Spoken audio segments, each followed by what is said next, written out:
spus plânge sufletul meu cu lacrimi fierbinți. E simplu, eu sunt Cerebel. Eu sunt Anlora.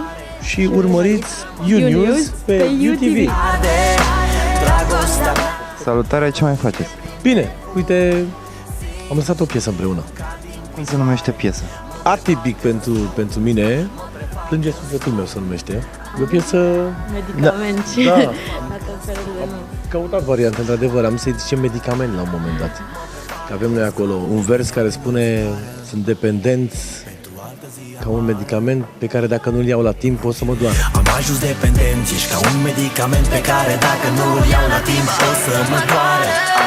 Cred că poate atinge foarte multe persoane datorită faptului că vorbește de dragoste și toată lumea care a trăit o dragoste pasională poate să se regăsească în această melodie și pentru mine a fost foarte ușor să pot să cânt această piesă. Despre clip aveți o mare surpriză, să știți că împrejurimile Bucureștiului cam așa arată. Clipul este filmat de către Black Film, adică echipa mea. Am văzut pe site-ul Cockstream că asculți hip-hop din ăsta mai nou un pic, așa, Tyler, the Creator.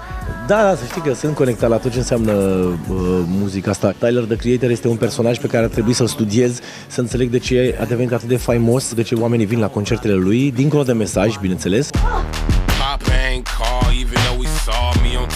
Îmi place curajul, îmi place că e cine e și este doar el pur și simplu. Face pușcărie pentru că a vrut să-și cumpere o geacă și s-a spus să nu intre în magazin, după care a spart vitrina. S-a dus, a făcut pușcărie, s-a întors, a spart vitrina iară, că nu l-a lăsat să intre, a făcut din nou pușcărie, l-au reținut pentru 24 de ore.